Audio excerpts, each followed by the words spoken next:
بسم اللہ الرحمن الرحیم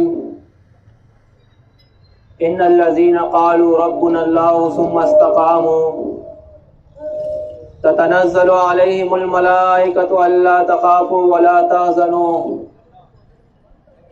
وأبشروا بالجنة التي كنتم توعدون۔ میرے قوم کے بھائیوں، سورہ حامیم سجدہ سورت نمبر 41 کی آیت نمبر 30 آپ کے سامنے تلاوت کی ہے۔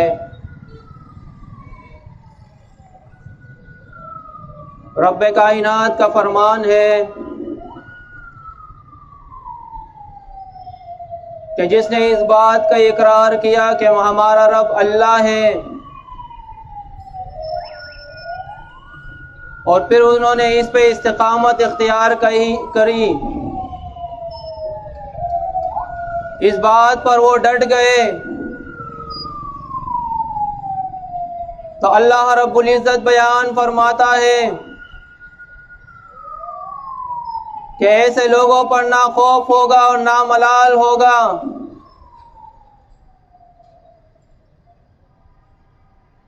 اور جب ملائک ان کا روح جو ہے وہ قبض کریں گے، ان کا نفس قبض کریں گے،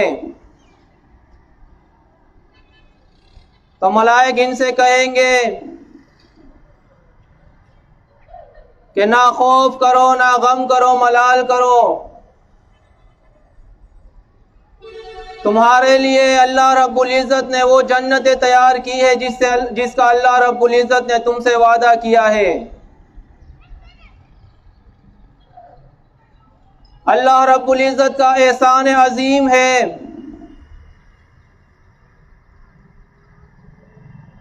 کہ اس رب نے ہمیں یہ کلمہ نصیب کیا ہے، لا الہ الا اللہ محمد رسول اللہ، کہ اللہ کے علاوہ کوئی الہ نہیں، محمد رسول اللہ صلی اللہ علیہ وسلم اللہ کا رسول ہے۔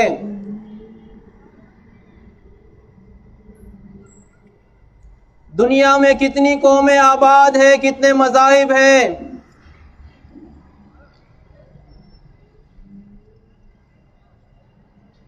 کوئی ہندو ہے، کوئی عیسائی ہے، کوئی یہودی ہے، کوئی مجوسی ہے،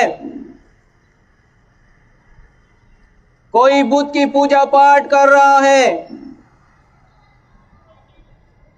کوئی آگ کو پوجتا ہے، کوئی چاند تاروں کی پرستش کرتا ہے، لیکن اللہ کے فضل سے اللہ رب العزت نے ہمیں وہ کلمہ عطا کیا ہے کہ جس کلمے کے اقرار کے بعد انسان پر یہ لازم ہو جاتا ہے کہ وہ تمام ان معبودان باطلہ سے وہ انکار کرے۔ دنیا کے سامنے اس بات کا اقرار کر لے کہ ہمارا الہ ایک اللہ ہے، اس اللہ کے ساتھ کوئی شریک نہیں ہے، نہ اس کے صفات میں، نہ اس کے حقوق میں، نہ اس کے اختیارات میں، نہ اس کے معاملات میں۔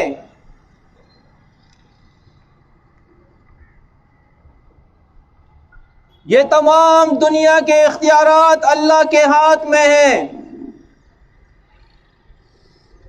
وَتُعِزُّ مَن تَشَاءُ وَتُذِلُّ مَن تَشَاءُ بِيَدِكَ الْخَيْرُ، وہ اللہ جس کو چاہتا ہے عزت عطا کرتا ہے، وہ اللہ جس کو چاہتا ہے ذلیل کر دیتا ہے، اور تمام خیر اس رب کائنات کے ہاتھ میں ہے۔ دنیا کے کسی بھی مخلوق میں، کسی چیز میں یہ طاقت نہیں ہے کہ وہ بغیر اسباب کے کسی کو نفع و نقصان پہنچا سکے۔ میرے عزیز بھائیوں،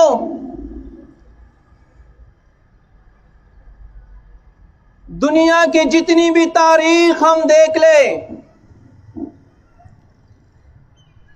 قرآن اٹھا کر دیکھ لیجئے، تاریخ اٹھا کر دیکھ لیجئے، ہر دور کے اندر لوگوں نے اللہ کے ساتھ شرک کیا ہے، لوگوں نے اللہ کو چھوڑ کر اللہ کے ساتھ، اللہ کے مخلوق کو اس کے ساتھ شریک کیا ہے، اور اس شرک کے خاتمے کے لیے اللہ رب العزت نے ہر دور میں اپنا رسول اور نبی بھیجا ہے، اور وہ رسول اور نبی جب قوم کے سامنے آیا ہے تو اس رسول اور نبی نے یہ قوم کے سامنے اعلان کیا ہے، یا قوم اعبدوا اللہ ما لکم من الہ غیرہ، میرے قوم کے لوگوں اس رب کائنات کی عبادت کرو جس کے علاوہ تمہارا کوئی الہ نہیں ہے۔ اور یہ سلسلہ نوح علیہ السلام سے شروع ہوا تھا، اور آخری نبی محمد عربی صلی اللہ علیہ وسلم نے بھی قوم کے سامنے یہی دعوت رکھی ہے۔ آپ صلی اللہ علیہ وسلم نے اپنے خاندان کو اکٹھا کیا ہے، اپنے قبیلے کو اکٹھا کیا ہے، قوم کے سرداران کو اکٹھا کیا ہے، اور پہاڑ پہ چڑھ کر اعلان کیا، اپنے ان قوم سے سوال کیا، ان سرداران سے سوال کیا کہ اگر میں تمہیں یہ کہوں کہ اس پہاڑی کے پیچھے سے ایک لشکر تم پر حملہ آور ہونے والا ہے تو کیا آپ میری اس بات پر یقین کرو گے؟ قوم کے لوگوں نے کہا ہاں ضرور آپ کی بات پر یقین کریں گے، اس لیے کہ آپ امین اور صادق ہیں، آپ نے کبھی جھوٹ نہیں بولا، اگر آپ کہتے ہو کہ لشکر حملہ کر رہا ہے تو ہم آپ کی بات پر یقین کریں گے۔ تو آپ صلی اللہ علیہ وسلم نے اعلان کیا قولوا لا الہ الا اللہ تفلحون، میرے قوم کے لوگوں اگر مجھے سچا جانتے ہو تو اس بات کا اقرار کر لو کہ اللہ کے علاوہ کوئی الہ نہیں، تم کامیاب ہو جاؤ گے۔ وہی قوم تھی جو ابھی اسی وقت یہ کہہ رہی تھی کہ آپ سچے ہو، آپ جھوٹ نہیں بولتے ہو، آپ کی ہر بات جو ہے وہ سچی ہوا کرتی ہے۔ وہی قوم کے سرداران، وہی نبی کریم صلی اللہ علیہ وسلم کے رشتہ دار، وہ قوم اور قبیلے والوں نے آپ صلی اللہ علیہ وسلم کے اس دعوت کو جھٹلایا ہے، اور نہ صرف جھٹلایا ہے بلکہ اس دعوت کے سبب انہوں نے آپ صلی اللہ علیہ وسلم کی زندگی تنگ کر دی ہے، آپ کو مصیبتیں پہنچائی ہے، آپ کو تکلیفیں پہنچائی ہے، آپ کا سوشل اور معیشت طور پر بائیکاٹ کیا ہے، آپ کے قتل کے منصوبے بنائے ہیں، یہاں تک کہ آپ کے صحابہ کرام رضوان اللہ علیہ مجمعین پر زندگی تنگ کر دی ہے، ان کا قتل عام کیا ہے، ان کے بچوں کو قتل کیا ہے، ان کے بچوں کو یتیم کیا ہے، کس سبب؟ صرف ایک دعوت کی وجہ سے کہ آپ صلی اللہ علیہ وسلم نے کہا کہ یہ تو 360 بت آپ لوگوں نے سجا کے رکھے ہوئے ہیں کہ فلاں بابا ہمیں اولاد دیتا ہے، فلاں بابا ہماری مصیبتوں کو دور کرتا ہے، فلاں بابا ہمیں ہماری کشتیوں کو پار لگاتا ہے۔ اس سبب آپ صلی اللہ علیہ وسلم کو تکلیفیں پہنچائی ہے، یہاں تک کہ آپ صلی اللہ علیہ وسلم اور صحابہ کرام رضوان اللہ علیہ مجمعین کو مدینہ ہجرت کرنے پر مجبور کیا ہے۔ پھر وہ وقت بھی اللہ رب العزت نے اس دنیا میں دکھایا ہے لوگوں کو کہ وہ 313 صحابہ کرام تھے، لیکن اللہ رب العزت نے ان کو فتح عطا کیا ہے اور انہوں نے پوری دنیا پر حکمرانی کی ہے۔ وہ یہود و نصارہ وہ آپ کو ٹیکس دیا کرتے تھے اس دنیا پر زندگی گزارنے کا. یہ صرف ایک کلمے کا کمال تھا, لا الہ الا اللہ محمد الرسول اللہ. میرے قوم کے بھائیوں, آج دنیا کے اندر 56-57 اسلامی ممالک ہیں, اربوں کے تعداد میں مسلمان آباد ہیں. ہر ایک کے زبان سے یہ اقرار ہوتا ہے لا الہ الا اللہ محمد رسول اللہ. لیکن یہ مسلمان قوم آج اکثریت میں ہونے کے باوجود آج اس کو یہودی مارتا ہے, آج اس کو عیسائی مارتا ہے, آج اس کو ہندو مارتا ہے, آج اس کے فیصلے وہ امریکہ کرتا ہے. وجہ کیا ہے کہ جس کلمے کا اس نے اقرار کیا تھا لا الہ الا اللہ محمد رسول اللہ, اس کلمے کو اس نے سمجھا نہیں. میرے قوم کے بھائیوں, آج یہ مسلمان نماز کے اندر, فرض نمازوں کے اندر صبح سے لے کر عشاء تک 5 وقت کی فرض نمازیں ہیں, 17 رکعت ہے اس کے اندر. ہر رکعت کے اندر یہ اپنے رب سے وعدہ کرتا ہے ایاک نعبد و ایاک نستعین. لیکن افسوس سے کہنا پڑ رہا ہے کہ یہ اپنے کلمے میں بھی جھوٹا, یہ اپنے نماز میں بھی جھوٹا, اس لیے کہ یہ اپنے رب سے وعدہ کرتا ہے ایاک نعبد و ایاک نستعین, اے اللہ خاص تیری عبادت کروں گا, اے اللہ خاص تجھ سے مدد مانگوں گا. یہ اپنے رب سے وعدہ کرتا ہے لا الہ الا اللہ, اللہ کے علاوہ کوئی الہ نہیں ہے, اللہ کے علاوہ کوئی معبود نہیں ہے, اللہ کے علاوہ کوئی خالق نہیں ہے, مجھے اولاد دینے والا اللہ کے علاوہ کوئی نہیں ہے. عزت اور ذلت اللہ کے علاوہ کوئی نہیں دے سکتا. یہ اپنے کلمے میں اقرار کرنے والا, یہ اپنی نمازوں میں اقرار کرنے والا, اس کی آپ تلاشی لیجئے. اس نے گلے میں تعویذ لٹکایا ہے, اس سے پوچھو یہ گلے میں تعویذ کیوں لٹکایا ہے. یہ کہتا ہے اس سے مجھے شفا ملتی ہے, اس سے مجھے کاروبار میں جو ہے وہ برکت ہوتی ہے, اس سے میرا بچہ وہ ڈرتا نہیں ہے. آپ اس سے پوچھو نماز میں ابھی آپ نے اقرار کیا تھا ایاک نعبد و ایاک نستعین, اے اللہ خاص تیری عبادت کروں گا, خاص تجھ سے مدد مانگوں گا. اب یہ تعویذ پر بھی آپ کا عقیدہ اللہ کے ساتھ آپ نے جھوٹا وعدہ کیا.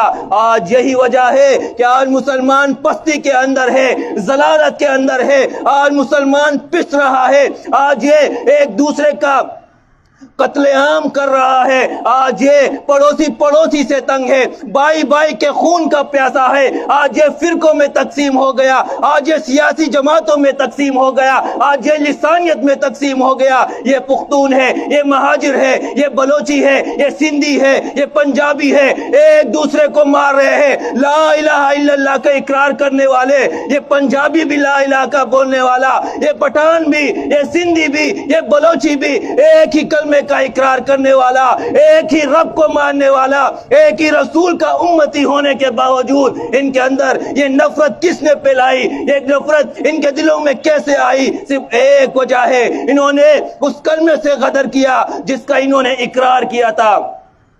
آج یہ لا الہ الا اللہ کا اقرار کرتا ہے, اس نے اپنے گھر کے اوپر گائے کا سینگ لگا دیا اور یہ کہتا ہے کہ اس گائے کے سینگ کی وجہ سے میرا گھر جو ہے وہ مصیبتوں سے بچے گا. آج یہ نئی گاڑی لیتا ہے, گاڑی کے نیچے گندا جوتا لٹکا لیتا ہے. اس سے پوچھو کیوں لٹکایا؟ یہ میری گاڑی کو مصیبتوں سے بچائے گا, ایکسیڈنٹ سے بچائے گا. اس امت کی, اس قوم کی جو ہے وہ مت ماری گئی ہے, اس کے دماغ نے کام کرنا چھوڑ دیا. ایک گاڑی, ایک بنگلے کی کیا قیمت ہوگی؟ اس سے زیادہ قیمت آپ کے اپنے جسم کی ہے. ایک آنکھ آپ کی کروڑوں کی جو ہے وہ قیمت رکھتا ہے, آپ کا دل اور دماغ وہ کروڑوں کی قیمت رکھتا ہے, آپ کے پھیپھڑے اور گردے وہ کروڑوں کی قیمت رکھتا ہے, آپ کا پورا جسم اربوں کی جو ہے وہ قیمت رکھتا ہے. آپ غور کیجئے, اگر یہ جوتا اتنا یہ پاورفل ہے, اگر یہ ایکسیڈنٹ سے بچاتا ہے, مصیبتوں سے بچاتا ہے, تو ایک جوتا آپ اپنے گلے میں بھی لٹکا لیجئے. اگر یہ گائے کا سینگ اتنا پاورفل ہے کہ آپ کے مکان کو یہ گرنے سے بچاتا ہے, مصیبتوں سے بچاتا ہے, تو ایک گائے کا سینگ لے کے اپنے سر پہ بھی لگا لے, اس لیے کہ آپ کی قیمت زیادہ ہے.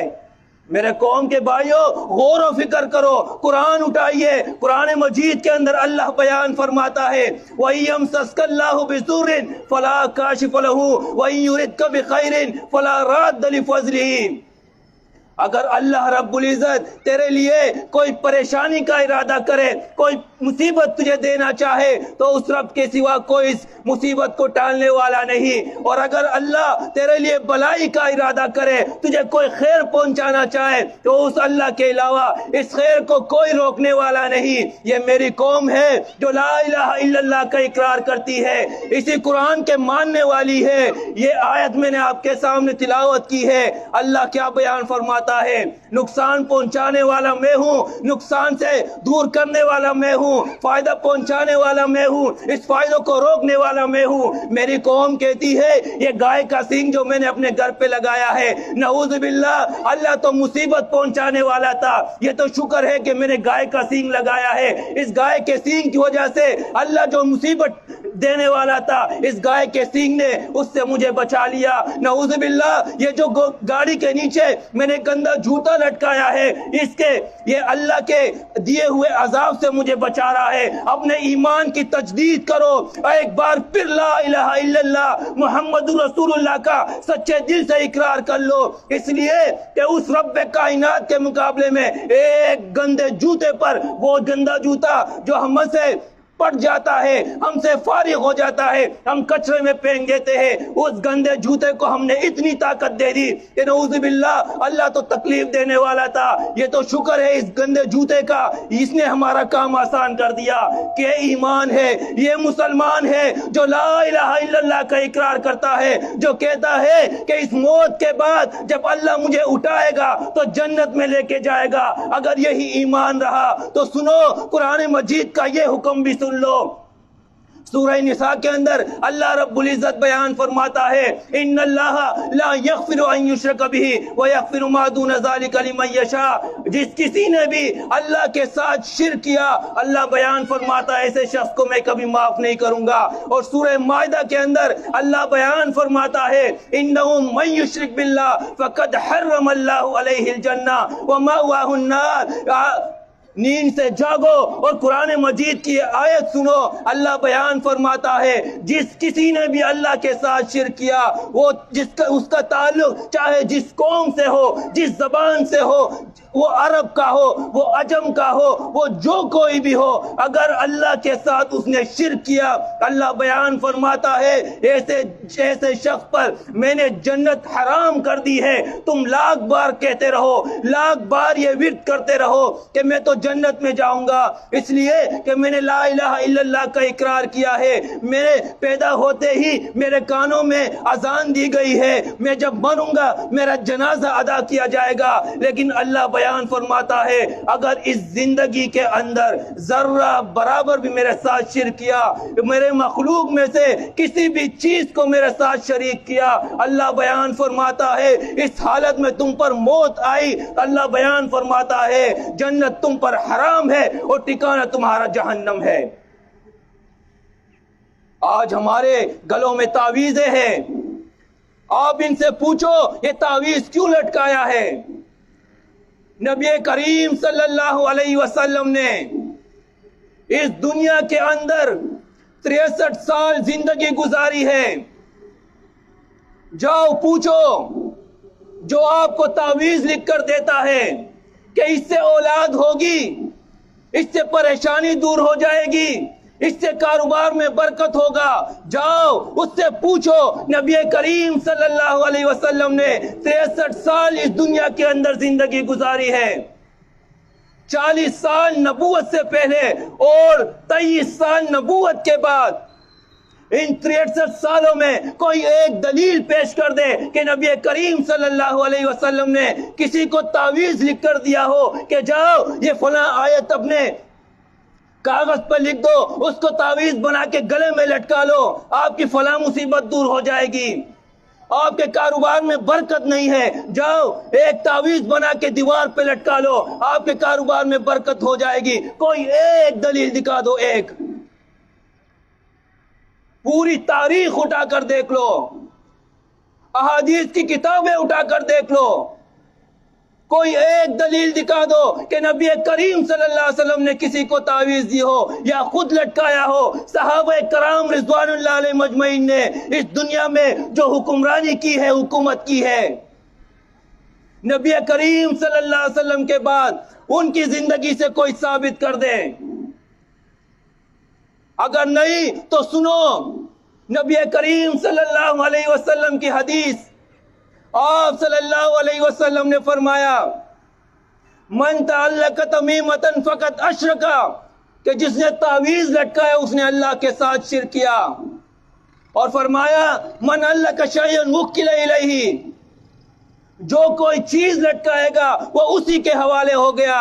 یعنی اگر کسی نے تعویذ لٹکایا اس کا واسطہ اللہ کے ساتھ ختم ہو گیا، اور جس کا واسطہ اللہ کے ساتھ ختم ہو جائے وہ کتنا بدقسمت انسان ہوگا. آج یہ پوری قوم شرکیات کی دلدل میں پسی ہوئی ہے.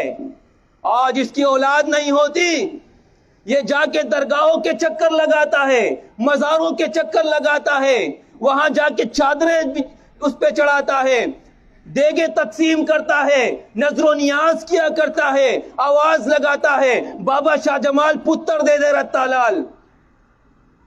یہ مردوں سے پھر اولادیں مانگی جاتی ہے. جب انسان کی ایمان میں خرابی آتی ہے تو پھر یہ ایسی حرکتیں کرتا ہے کہ اس کو پتہ بھی ہے کہ ہم نے اپنے ہاتھوں سے اس بابا کو غسل دیا ہے، اپنے ہاتھوں سے ہم نے اس کو کندھے پہ اٹھا کر قبرستان لے گئے ہیں، اپنے ہاتھوں سے اس کو اس قبر کے اندر ڈالا ہے، اپنے ہاتھوں سے ہم نے اس پر مٹی ڈالی ہے. یہ بابا کچھ نہیں کر سکتا. اگر یہ زندہ ہوتا، اگر اس میں اتنی طاقت ہوتی، کہتا ظالمو مجھے کیوں اس میں بند کر رہے ہو. لیکن نہیں، ان کو پتہ ہے بابا مر گیا ہے، جائیداد اس کی تقسیم ہو گئی ہے، وراثت اس کی تقسیم ہو گئی ہے، بابا کچھ نہیں کر سکتا. لیکن اس کی جب مت ماری جاتی ہے تو یہ جا کے وہاں اس قبر پہ ہرے پیلے جھنڈے گاڑ دیتا ہے اور آواز لگاتا ہے بابا شاہ جمال پتر دے دے رتا لال. پھر یہ اللہ کو چھوڑ کر اس مردے سے اولادیں مانگتا ہے، اس لیے کہ اس کو قرآن کا علم نہیں ہے، یہ قرآن سے نابلد ہے، اس کو قرآن کے احکامات کو پتہ نہیں ہے. قرآن اللہ رب العزت کی کتاب اٹھائیے، اللہ بیان فرماتا ہے یَهَبُ لِمَن یَشَاءُ اِنَاثًا وَيَهَبُ لِمَن یَشَاءُ ذُکُورًا أَوْ يُزَوِّجُهُمْ ذُکْرَانًا وَإِنَاثًا وَيَجْعَلُ مَن یَشَاءُ عَقِیمًا. وہ اللہ جس کو چاہتا ہے لڑکیاں عطا کرتا ہے، وہ اللہ جس کو چاہتا ہے لڑکے عطا کرتا ہے، وہ اللہ جس کو چاہتا ہے لڑکے اور لڑکیاں ملا جلا کر عطا کرتا ہے، وہ اللہ جس کو چاہتا ہے بانجھ رکھ دیتا ہے. دنیا کی کوئی طاقت اس کو اولاد نہیں دے سکتی. کون کہہ رہا ہے؟ اللہ رب العزت قرآن مجید کے اندر اپنے احکامات ہمارے سامنے واضح بیان کرتا ہے. اللہ بیان فرماتا ہے جس کو میں بانجھ کر دوں، جس کو میں اولاد نہ دوں، دنیا کی کوئی طاقت اسے اولاد نہیں دے سکتی. ہماری قوم جاتی ہے درگاہوں پہ اولاد مانگتی ہے کہ اللہ ہماری سنتا نہیں، آپ کی ٹالتا نہیں، ہماری آپ کے آگے، آپ کے اللہ کے آگے. یعنی اللہ کے لیے انہوں نے سیڑھیاں بنا دی. نعوذ باللہ. میرے قوم کے بھائیوں، یہ ہے ایمان کی خرابی جو آج ہمارے اس قوم کے اندر ہے. آج ہمارے جوانوں کے ہاتھوں میں جو ہے وہ کالے داغے بندے ہوئے ہیں، ان کے پیروں پہ کالے داغے بندے ہوئے ہیں. ان سے پوچھو کیوں لٹکایا؟ جی بازو میں درد ہے. اب یہ کالا داغا جو ہم نے باندھا اور ہم سمجھتے ہیں کہ اس سے میرے بازو کا درد ختم ہوگا، ذرا کینچی اٹھا کے اس کے ٹکڑے کر اور پھر دیکھ کے اپنے آپ کو بچا سکتا ہے؟ نہیں بچا سکتا. تو آپ کے بازو کا درد کیسے صحیح کرے گا؟ ارے اس رب کو پکارو جو اس بازو کو درد کو صحیح کرنے والا ہے.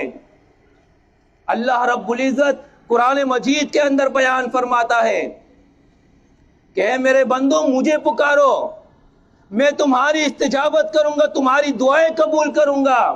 آج یہ مسلمان پریشان کیوں ہے کہ حقیقی رب کو انہوں نے ٹکرا کر ان معبودان باطلہ پر انہوں نے عقیدہ بنا لیا.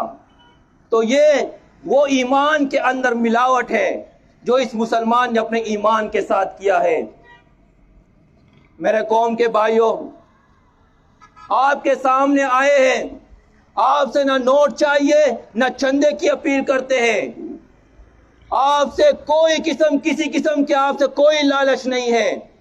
نہ آپ سے یہ کہتے ہیں کہ ہماری سیاسی پارٹی ہے اس میں داخل ہو جاؤ، نہ آپ سے یہ کہتے ہیں کہ ہماری مذہبی پارٹی ہے اس میں شامل ہو جاؤ. نہیں، وہی دعوت آپ کے سامنے لے کر آئے ہیں جو 1450 سال پہلے نبی کریم صلی اللہ علیہ وسلم نے اپنے قوم کے سامنے رکھا تھا. وہی دعوت آپ کے سامنے لائے ہیں کہ جس کلمے کا اقرار کیا ہے اس کلمے کو سمجھو، اس کلمے کو سمجھ کر پڑھ لو. جس قرآن کو ماننے کا دعویٰ کرتے ہو اس قرآن کو سمجھ کر پڑھ لو. اس صرف تلاوت سے ہماری جان نہیں چھٹے گی کہ ہم نے اٹھایا تلاوت کی، باقی ہمیں معلوم نہیں کہ اللہ کے احکامات کیا ہے. یہی دعوت آپ کے سامنے لائے ہیں کہ اپنے ایمان کی اصلاح کر لو اور اپنے عمل کی اصلاح کر لو. یہ جتنی گناہ آج ہمارے اندر پھیلی ہوئی ہے، یہ زنا ہے، سود ہے، یہ ناپ تول کے اندر کمی ہے، ملاوٹ ہے، بے حیائی ہے، فحاشی ہے، زنا کے اڈے ہے، یہ جتنی بھی چیزیں ہیں آج ہمارے معاشرے کے اندر، یہ کون کر رہا ہے؟ یہ کوئی امریکہ سے آیا ہوا ہندو تو نہیں کر رہا، ہندوستان سے آیا کوئی ہندو تو نہیں کر رہا، کوئی عیسائی یہودی تو نہیں کر رہا. یہ لا الہ الا اللہ محمد رسول اللہ کا اقرار کرنے والا کر رہا ہے. خود سوچو کہ ایک طرف لا الہ الا اللہ محمد رسول اللہ کا اقرار، کیا مسلمان ایسے ہو سکتا ہے؟ اگر مسلمان دیکھنا ہے 1450 سال پہلے جا کر وہ معاشرہ دیکھیے جو نبی کریم صلی اللہ علیہ وسلم اور صحابہ کرام نے وہ نظام ایک بنایا تھا کہ جب نماز کا وقت ہوتا تھا لوگ اپنی دکانیں کھلی چھوڑ کر جا کے نماز پڑھا کرتے تھے، کیونکہ انہیں پتہ تھا کہ ہمارے اندر کوئی چور نہیں ہے، کوئی ڈکیت نہیں ہے، کوئی ڈاکو نہیں ہے. وہاں اس وقت وہاں کی عورتیں وہ بے خوف اور خطر جو ہے وہ اکیلی جایا کرتی تھی. آج عورتیں اگر جائے تو ان مسلمانوں سے اس کو ڈر لگتا ہے. اگر مسلمان بننا ہے تو اس طرح بنو. قرآن مجید کے اندر اللہ بیان فرماتا ہے کہ اس طرح ایمان لے آؤ جیسے صحابہ کرام ایمان لائے تھے. فَإِنْ آمِنُوا بِمِثْلِ مَا آمَنْتُمْ بِهِ فَقَدْ اهْتَدَوْا. اللہ بیان فرماتا ہے کہ اگر انہوں نے ان صحابہ کرام کی طرح ایمان لیا تو یہ کامیاب ہو جائیں گے. تو یہی دعوت آپ کے سامنے لے کر آئے ہیں کہ اس دنیا کے اندر اپنے ایمان اور عمل کی اصلاح کر لے. زندگی کا کوئی بھروسہ نہیں، یہ چند روزہ زندگی ہے. کوئی کسی کو معلوم نہیں کہ کب انسان پر موت آ جائے اور اس دنیا سے اس کی روانگی ہو جائے. اس سے پہلے ہی اپنے ایمان اور عقیدے اور عمل کی اصلاح کر لے. کیا عجب کہ ہم اس دنیا کے اندر وہ حالات دیکھ لیں جب ہم اپنی اصلاح کریں گے، ہمارے اس معاشرے کی اصلاح ہوگی تو ایک سکون والی زندگی ہم اس دنیا کے اندر گزاریں گے، اور موت کے بعد اللہ رب العزت ان نعمتوں کے اندر ہمیں داخل کرے گا جس کا اللہ رب العزت نے ایمان والوں سے وعدہ کیا ہے. اقول قولی ھذا استغفر اللہ لی ولکم ولسائر المسلمین.